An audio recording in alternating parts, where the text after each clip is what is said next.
Assalamualaikum warahmatullahi wabarakatuh.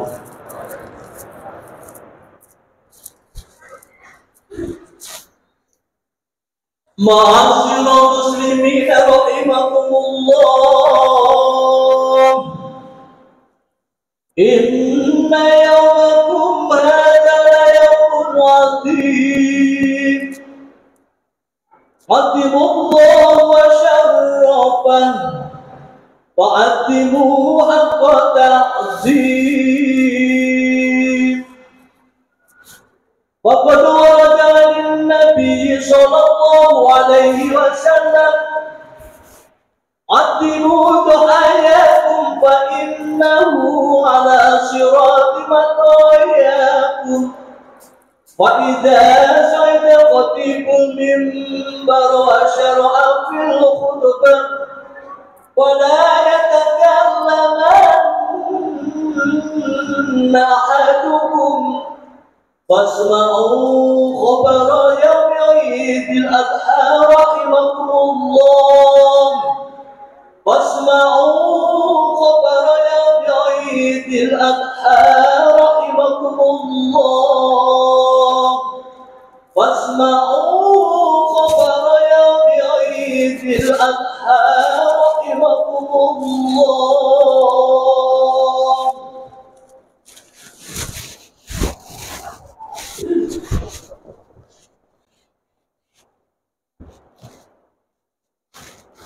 Allahu Akbar, Allahu Akbar, Allahu Akbar.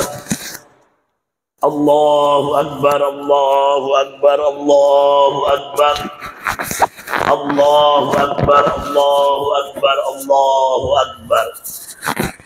La ilaha illallah, Allahu Akbar. Allahu Akbar walillahil hamd.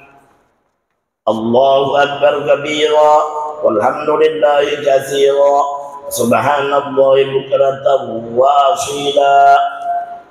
Alhamdulillah hamdan tayyiban mubaraka wa ashhadu an la ilaha illallah wahdahu la syarika lah alladzi khalaqas samawati wal arda wa ma bainahuma. Wa ashhadu anna sayyidana wa nabiyyana Muhammadan abduhu wa rasuluh alladzi ba'athahu Allahu hadiyan mursyida wa sirajan munira. Allahumma shalli wa sallim ala sayyidina Muhammad wa ala alihi wa ashabihi ulil fadli wat tuqa. Amma ba'du fa ya ayuhan nas usikum wa nafsi bi taqwallah faqad faza man ittaqa. Qala Allah ta'ala inna a'tainakal kautsar fasholli li rabbika wanhar inna syani'aka huwal abtar. Allahu Akbar, Allahu Akbar, Allahu Akbar walillahil hamd. Kaum muslimin dan muslimat jamaah Masjid Raya Darussalam rahimakumullah. Hari ini Hari Idul Adha populer disebut dengan hari raya korban karena pada hari ini umat Islam disunatkan menyembelih hewan korban. Dikenal pula dengan hari raya haji karena hari ini adalah bagian dari puncak pelaksanaan ibadah haji di tanah suci Mekah. Pada hari ini kita kembali memandangkan kalimat takbir Allahu Akbar. Kendati takbir Allahu Akbar kita ucapkan di setiap hari melalui takbir takbiratul ihram dan takbir intiqal dalam pelaksanaan sholat, dan kita dengar ketika azan dikumandangkan Allahu Akbar. Pada hari ini kita kembali disuruh bertakbir untuk merenovasi jiwa keislaman kita yang barangkali goyah akibat berhadapan dengan debu dan noda kehidupan, untuk memperbaharui semangat bertuhankan Allah yang barangkali pudar di dalam benak dan jiwa kita ketika kita berinteraksi dengan hidup dan kehidupan itu sendiri. Kaum muslimin dan muslimat rahimakumullah, jiwa dan semangat bertuhankan Allah yang terkandung dalam kalimat takbir Allahu Akbar adalah pengakuan akan kebesaran Allah Subhanahu wa taala.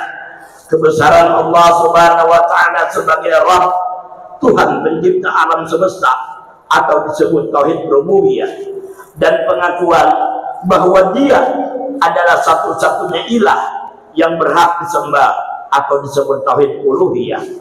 Hidup dan kehidupan yang kita tata dan kita titik adalah untuk menggapai ridhonya.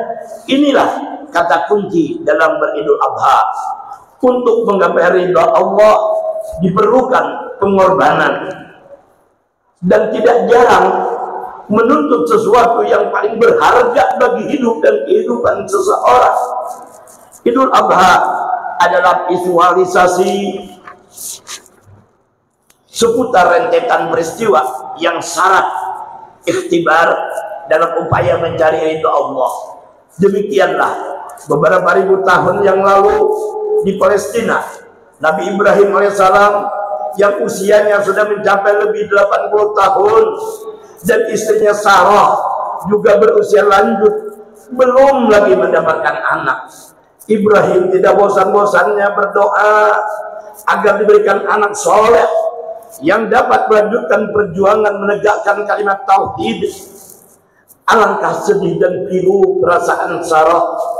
Karenanya dengan ikhlas hati ia pun menganjurkan suaminya Ibrahim untuk mengawini pelayannya sendiri bernama Hajar. Hajar adalah seorang perempuan mulia, baik budi pekertinya dan lurus hatinya. Ia adalah putri Mesir yang dihadiahkan oleh rajanya kepada Nabi Ibrahim. Setelah perkawinannya dengan Ibrahim, ia pun hamil dan melahirkan, diberi nama Ismail. Itulah putranya Ibrahim alaihissalam. Hadirin hadirat jamaah kaum muslimin dan muslimat, jamaah Idul Adha rahimakumullah. Sejumlah literatur menyebutkan bahwa Hajar dan putranya Ismail terusir jauh ke padang pasir di sebelah selatan negeri Syam karena kedengkian dan kebencian Sarah akan madunya. Sarahlah yang mendesak Ibrahim agar mengusir keduanya. Alangkah kejamnya Sarah. Tapi benarkah demikian? Tidak, sekali-kali tidak. Bukankah Sarah yang menyarankan agar Ibrahim mengawini Hajar? Ketika Hajar hamil, Sarah sujud kepada Allah Subhanahu wa taala, gembira karena suaminya akan mendapatkan keturunan. Ketika Ismail dilahirkan, Sarahlah yang pertama menggendong dan mengangkat bayi itu, kemudian menyerahkannya dan penuh kasih sayang kepada suaminya Ibrahim.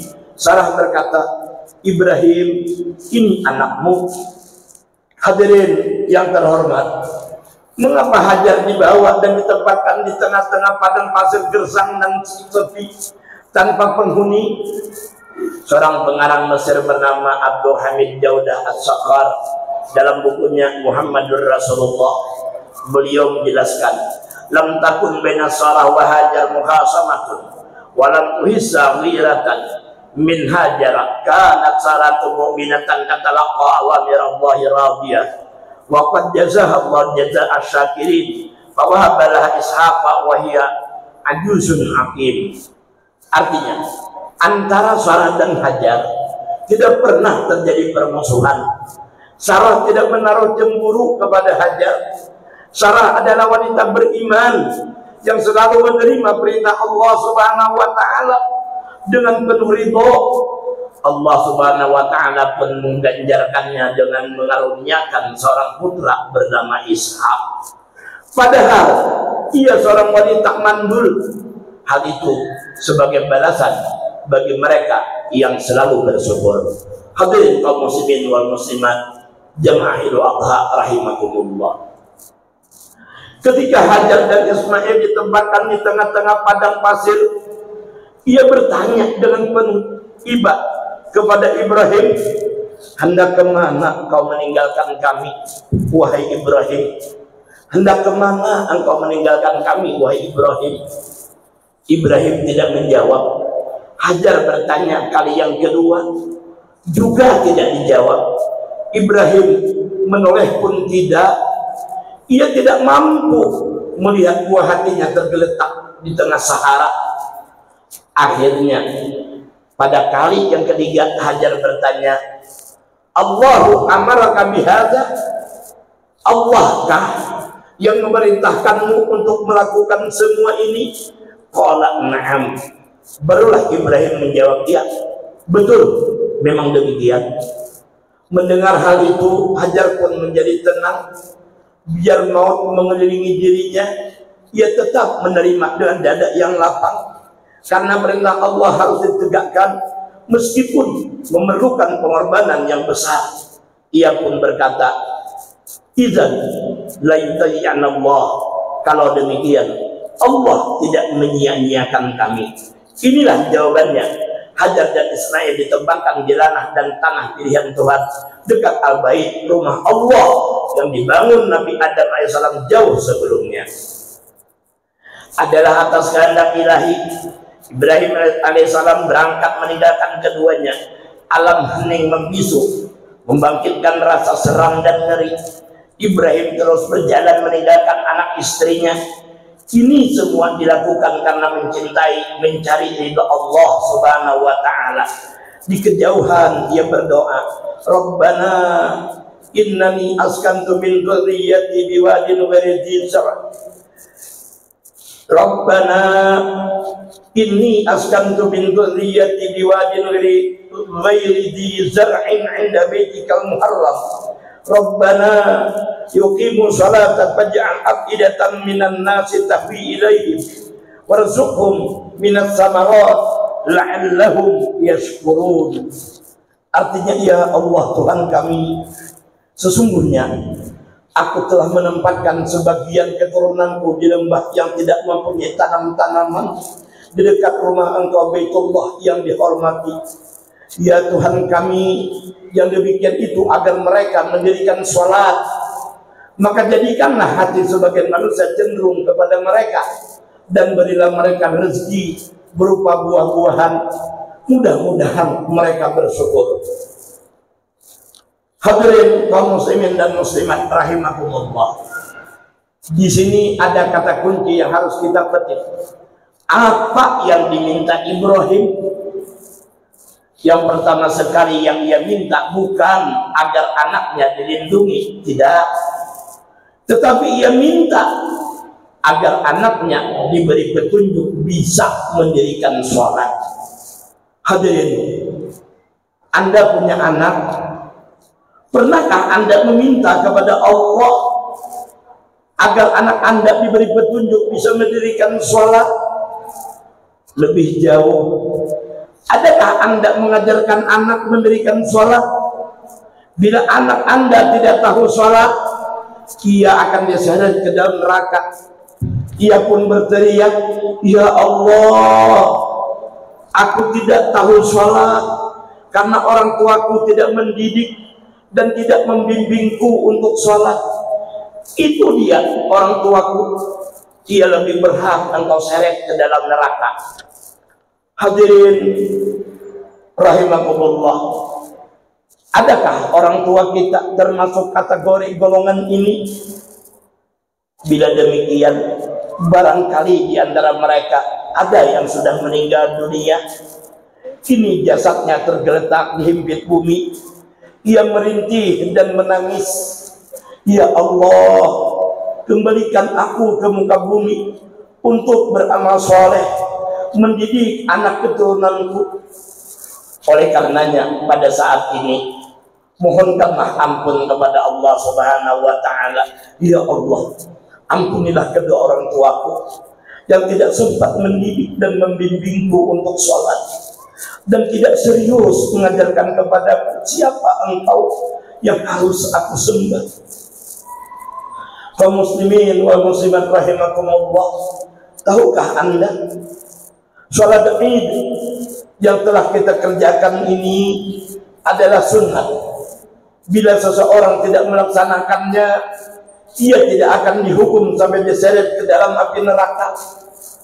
Tetapi setiap hari Ada salat fardu 17 rakaat. Mengapa ada di antara kita yang berani meninggalkannya? Resikonya neraka. Ingat ketika penghuni neraka ditanya, ma salakakum fi saqar? Qalu lam nakum minal musallin.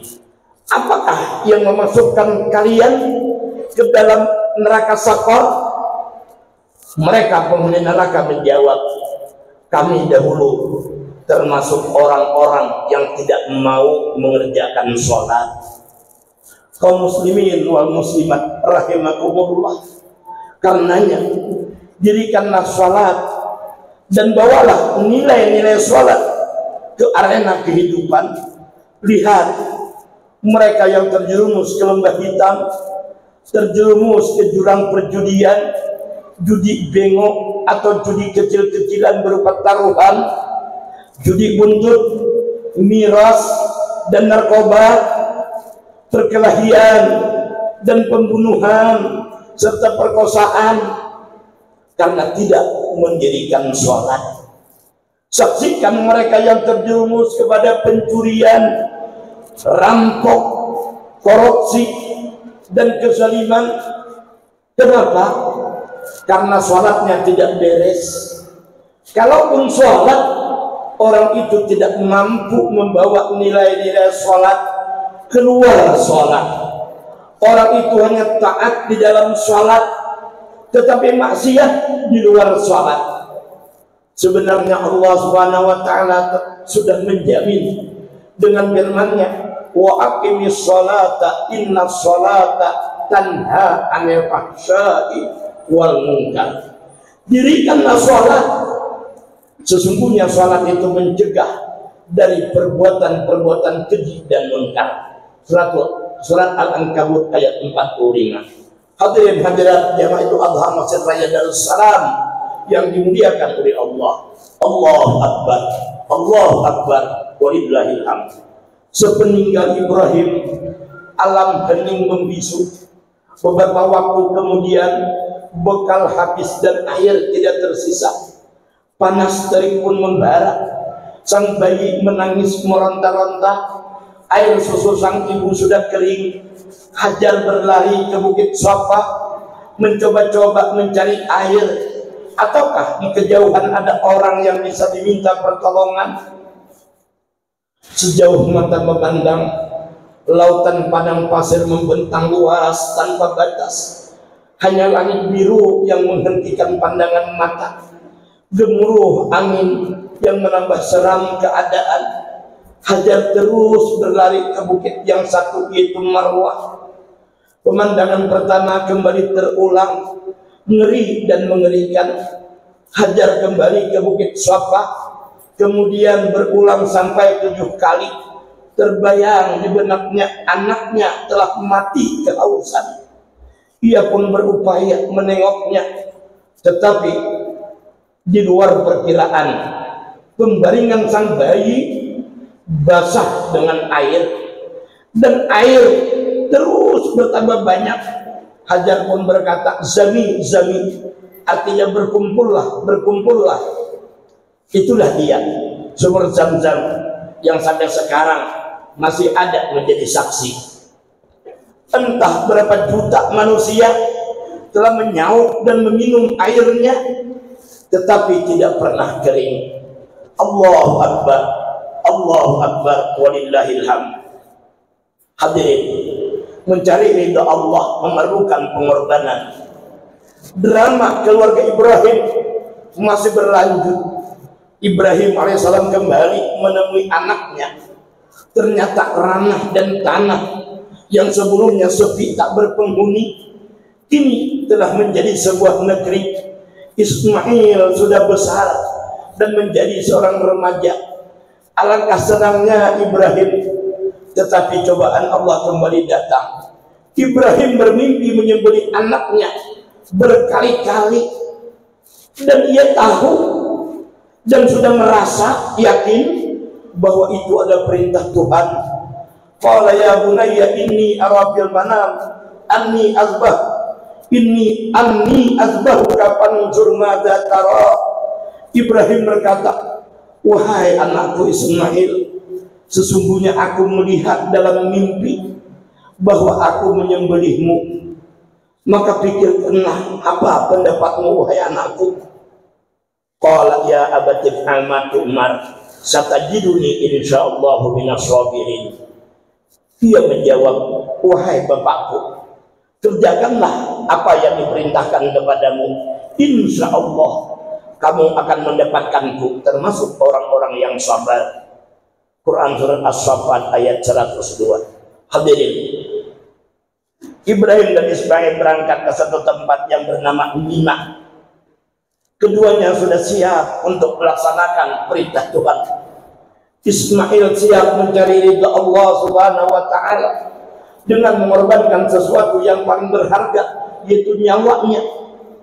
Ibrahim berupaya mencari ridha Tuhan dengan mengorbankan sesuatu yang paling berarti dalam hidupnya, yaitu anak yang selama ini ia dambakan. Berkali-kali iblis menggoda dan menghalanginya, tetapi semua itu tidak diindahkan oleh Ibrahim. Ismail dibaringkan dan berkata, wahai ayah, tajamkanlah pisaumu agar aku tidak terlalu sakit ketika aku disembelih. Ikat tangan dan kakiku agar tidak menyulitkan ayah untuk melaksanakan perintah Allah. Wahai ayah, telungkupkan wajahku. Aku khawatir kalau ayah melihat wajahku akan timbul rasa kasih dan iba, sehingga memudarkan semangatmu untuk melaksanakan perintah Allah Subhanahu wa Ta'ala. Wahai ayah, angkat kain bajumu.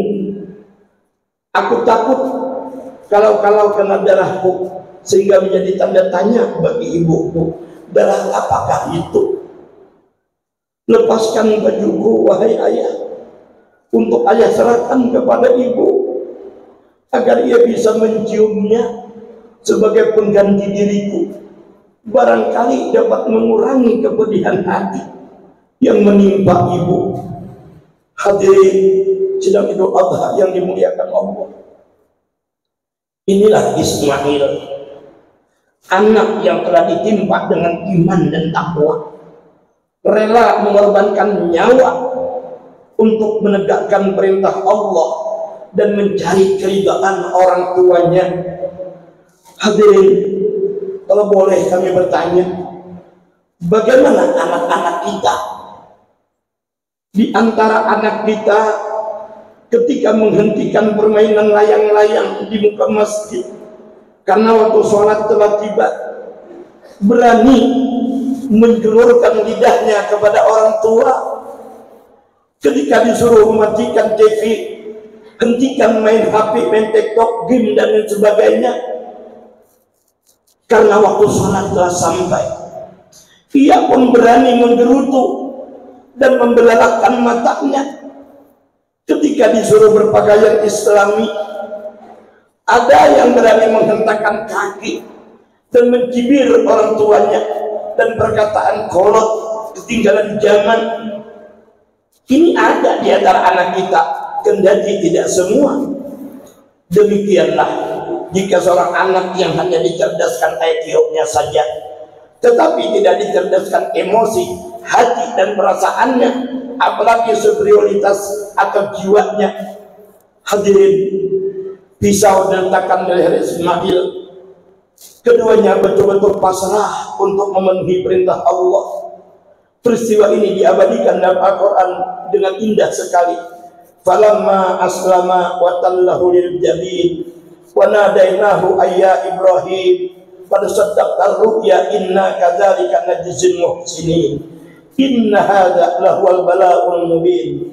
Tatkala keduanya telah berserah diri dan Ibrahim membaringkan anaknya atas pelipisnya, nyatalah kesabaran keduanya, dan kami panggillah dia, hai Ibrahim, sesungguhnya kamu telah membenarkan mimpi itu.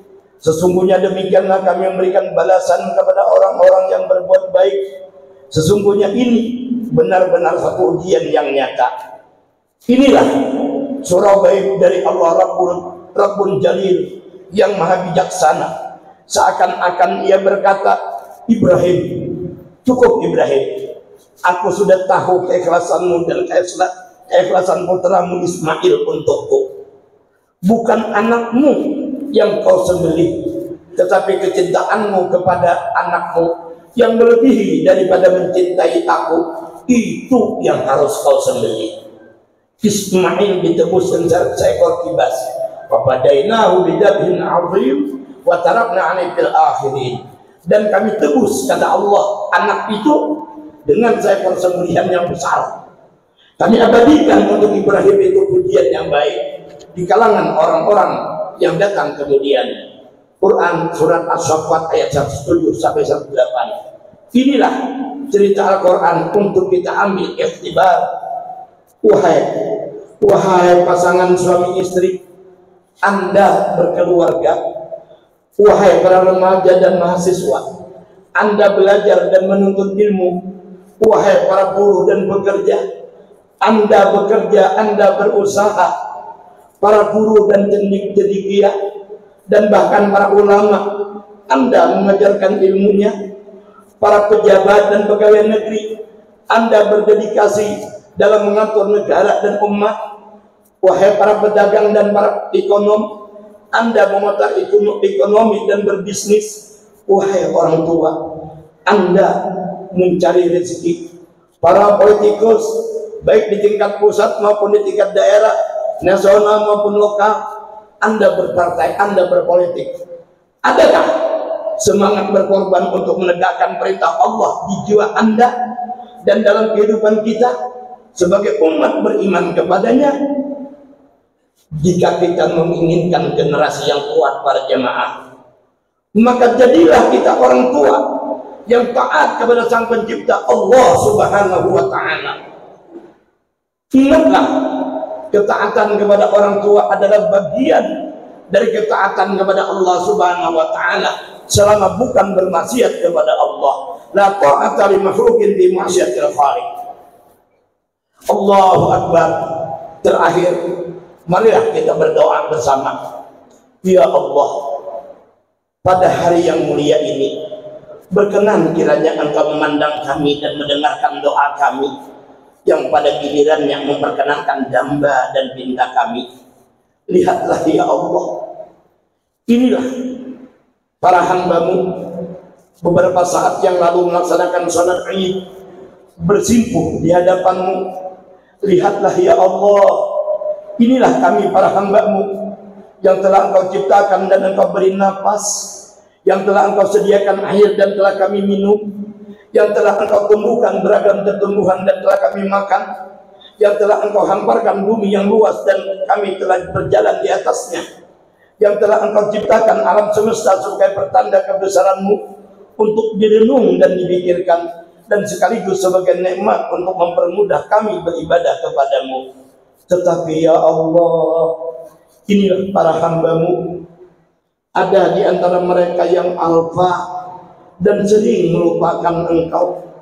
Ada di antara kami atau keluarga kami yang tidak terbuka hati untuk beribadah kepada-Mu, sehingga sering meninggalkan sholat, tidak puasa Ramadan dan tidak berzakat.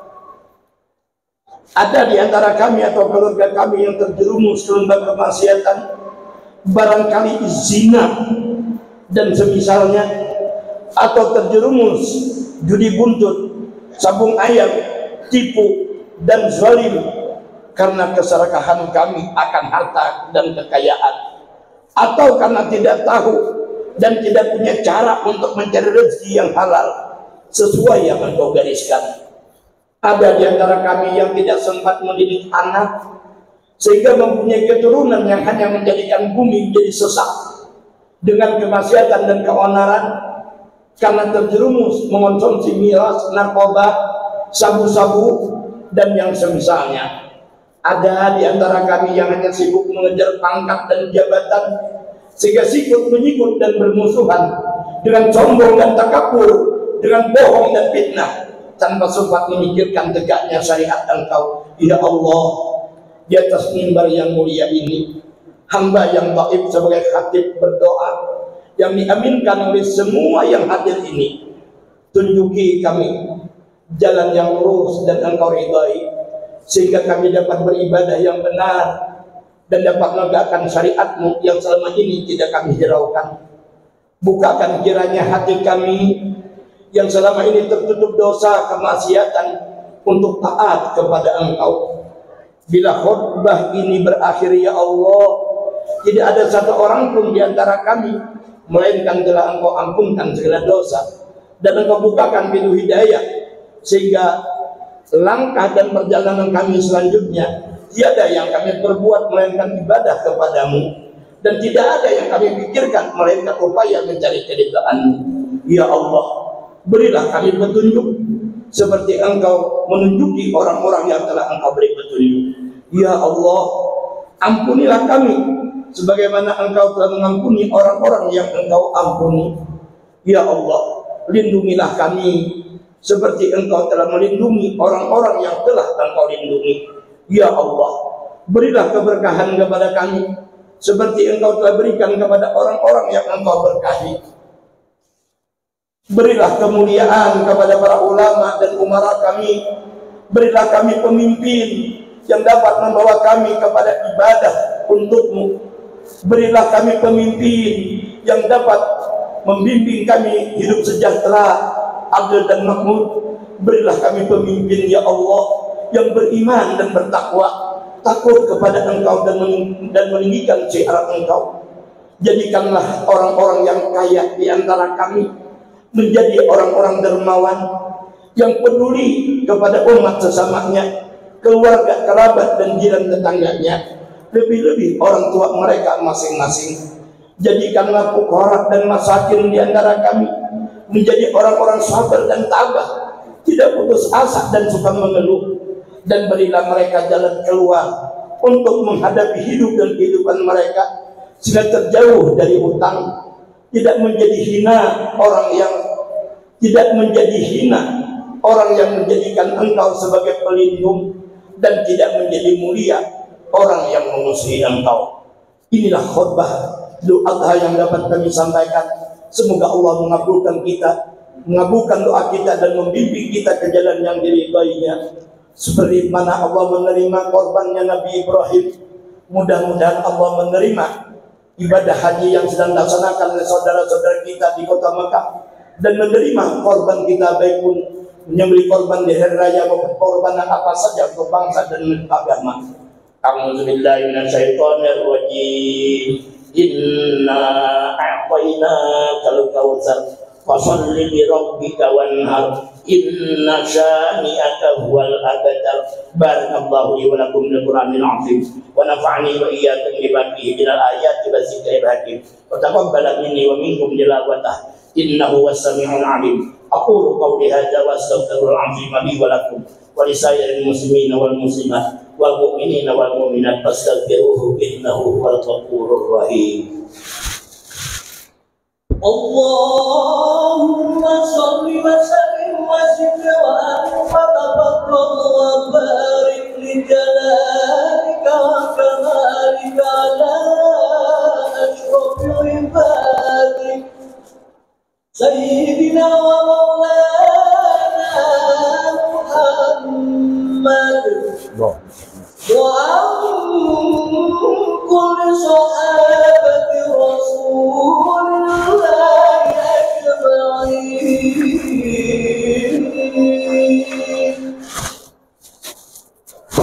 Allahu Akbar, Allahu Akbar, Allahu Akbar, Allahu Akbar, Allahu Akbar, Allahu Akbar, Allahu Akbar, Allahu Akbar kabira walhamdulillahi katsira subhanallahi bukratan wa asila la ilaha illallah wallahu akbar walillahil hamd. Alhamdulillah hamdan katsiran kama amar. Asyhadu an la ilaha illallah wahdahu la syarikalah irwaman liman jahada bi wa kafar. Asyhadu anna sayyidana wa nabiyyana Muhammadan abduhu wa rasuluh sayyidul khalaiqi wal bashar. Allahumma salli wa sallim wa barik ala sayyidina Muhammad wa ala alihi wa ashabil akhyar. Amma ba'du fa ya ibadallah ittaqullaha wastata'tum wa sari'u ila mawlidi rabbil alamin wa'lamu anna Allah subhanahu wa ta'ala amarakum bi amrin badati bi nafsi fasanna bi malaikatihi musabbihati bi qudsi faqala azza wa jalla inna Allaha wa malaikatahu yusalluna 'alan nabi ya ayyuhalladzina amanu sallu 'alaihi wa sallimu taslima Allahumma salli wa sallim ala sayyidina Muhammadin wa ala alihi wa sahbihi ajma'in. Allahumma salli ala malaikatil muqarrabin wa anbiya'ika wal mursalin wa ta'atika ajma'in waj'alna minhum bi rahmatika ya arhamar rahimin. Amin. Allahumma amin ya rabbal alamin. Allahumma asli jami'a ulatil muslimin wa idil islam wal muslimin wa ansur asakir ila yaumiddin wa ahlikil kafarata wal musyrikin innaka ala kulli syai'in qadir. Allahumma ighfir lil mu'minina wal mu'minat wal muslimina wal muslimat al ahya'i minhum wal amwat innaka sami'un qaribun mujibud da'wat ya qadiyal hajat. Allahumma aslih ahwalana wa balligh mimma yurdika amalana wa khtim bi salihati a'malana wa bil husna wa sa'adati ajalana wa tawaffana wa anta radhi anna rabbana la tu'akhidhna in nasina aw akhtana rabbana wa la tahmil 'alaina isran kama hamaltahu 'alal ladzina min qablina rabbana wa la tuhammilna ma la taqata lana bih wa'fu 'anna waghfir lana warhamna anta maulana fansurna 'alal qawmil kafirin rabbana atina fid dunya hasanah wa fil akhirati hasanah wa qina 'adzaban nar wa sallallahu 'ala sayyidina Muhammadin wa 'ala alihi wa sahbihi wa sallam bi fadli subhana rabbika rabbil 'izzati amma yasifun wa salamun 'alal mursalin walhamdulillahi rabbil alamin.